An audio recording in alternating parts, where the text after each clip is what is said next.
3 மாசத்துல வேலை வாங்கியே ஆகுவேன்னு சொல்லிட்டு சவால் விட்டுட்டு வந்திருக்கேன். கண்டிப்பா உனக்கு இன்னும் 3 மாசம் என்ன இன்னும் 1 மாசத்துலயே உனக்கு வேலை கிடைச்சிடும். நீ கவலைப்படாத. ரேவதி அப்படி எப்படி இருக்கா? இல்ல நான் அவங்களலாம் என்னையுமே மாட்டி விடாத. அவங்கள இது பண்ணாம தான் நான் பேசிட்டு வந்திருக்கேன் அப்படின்றாங்க. அவங்க அம்மாவும் எதுவும் நீ சொல்லலையே. அமைதியா இருங்கன்னு மட்டும் தான் சொன்னேன். வேற எதுவும் நான் சொல்லல அப்படின்னு சொல்லிட்டு சொல்றாங்க. இங்க இருக்கிறவங்களுக்கு யாருக்கும் தெரிய வேண்டாம் அப்படின்னு. யாருக்கும் தெரிய வேணான்றது இவங்க என்ன தெரிஞ்சா மட்டும் எனக்கு அங்க சப்போர்ட் பண்ண போறாங்க. அங்க போய் ஏன் பேசிட்டு வந்தேன், அங்க போய் ஏன் சண்டை போட்டுட்டு வந்தேன் தான் கேட்க போகிறாங்க. வேறு என்னங்க இவங்க போய் பேசிட போகிறாங்க அப்படின்னு சொல்லிட்டு சொல்கிறாங்க. சரி விடு அப்படின்னு சொல்லி நான் போய் ஃப்ரெஷ் ஆகி வந்துடுறேன்னு சொல்லிட்டு அவங்க அங்கேருந்து போயிடுறாங்க. அதுக்கப்புறம் பார்த்தீங்கன்னா இவர் பாக்கியராஜுக்கு வந்து அவங்க ஆஃபீஸில் உட்காந்து வேலை செஞ்சுட்டு இருக்கும்போது தோணுது ஏதோ அவங்க தங்கச்சிக்கு பிரச்சனைன்னு சொல்லிட்டு தெரியறதுனால அவங்களுக்கு ஃபோன் பண்ணி பேசுகிறாங்க. என்ன ஆச்சு, ஏன் இப்படி பேசுகிற, உனக்கு உடம்பு சரியில்லை, அப்படியெல்லாம் ஒன்றும் இல்லைன்னா எனக்கு வேலை இருக்குது அப்படின்னு சொல்லிட்டு வச்சிடறாங்க. இல்லை அங்கே ஏதோ ஒரு பிரச்சனை நடந்திருக்கு அப்படின்னு சொல்லிட்டு அவர் கிளம்பி அங்கே போகிறாரு. அது பயங்கரமாக உட்காந்து அழ ஆரம்பிச்சிடும். அதுக்கப்புறம் பார்த்திங்கன்னா பாக்கியராஜ் அங்கே போனோடனே எல்லோரும் சாப்பிட்டுட்டே இருப்பாங்க.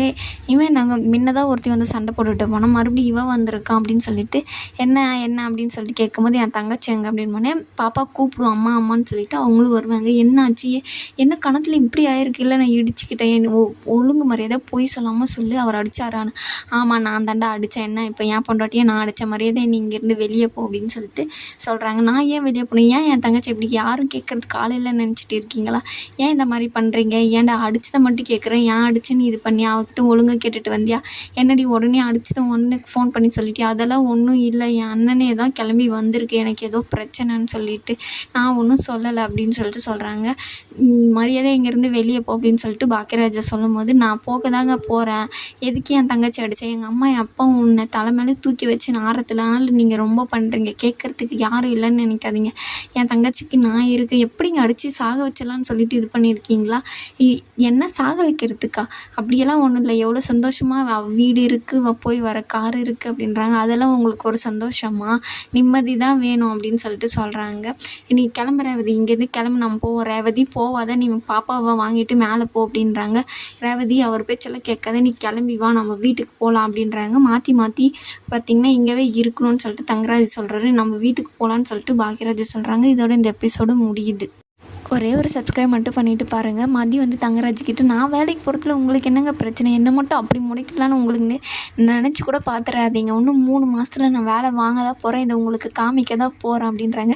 நீ என்ன இந்த மாதிரியெல்லாம் பேசுகிற, ஏன் நீங்களும் தானே பேசுனீங்க, நீங்கள் கொஞ்சம் அமைதியாக இருங்க அப்படின்னு சொல்லிட்டு சொல்கிறாங்க. இனிமேல் எனக்கு இந்த மாதிரி நடந்ததுக்கு உங்கள் அப்பனே வந்தாலும் என்னை நிறுத்த முடியாது, நான் வேலை வாங்க தான் போகிறேன் அப்படின்னு சொல்லிட்டு மாசாக பேசிவிட்டு அங்கேருந்து கிளம்பிடுவாங்க. தங்கராஜ் வந்து என்னோட இப்படி ஒரு பொம்பளை நான் பார்த்ததே இல்லையேன்னு தங்கராஜோட அம்மா வந்து பேசிட்டு போயிடுவாங்க. அதுக்கப்புறம் தங்கராஜ் உட்காந்து யோசிப்பார், நம்ம யார்கிட்டையும் சொல்லவே இல்லையே, இது சுரேஷுக்கும் தெரியாது அப்படின்னு சொல்லிட்டு உட்காந்து யோசிச்சுட்டு இருக்காங்க. அதுக்கப்புறம் அங்கேருந்து கோவமாக எழுந்து இது பண்ணுவாங்க, ரேவதின்னு சொல்லிட்டு கத்துவாங்க. ரேவதி அவங்களும் அவங்க மாமியாரும் வந்து இறங்கி என்னடா ஆச்சு ஏன் அப்படின்னு சொல்லிட்டு கேட்கும்போதுமா, நான் 1/2 மணி நேரத்துக்கு முன்னாடி உங்ககிட்ட தான் இந்த விஷயத்த சொன்னேன், எப்படி இப்போ அவளுக்கு தெரிஞ்சிச்சு அப்படின்னு சொல்லிட்டு கேட்குறாங்க.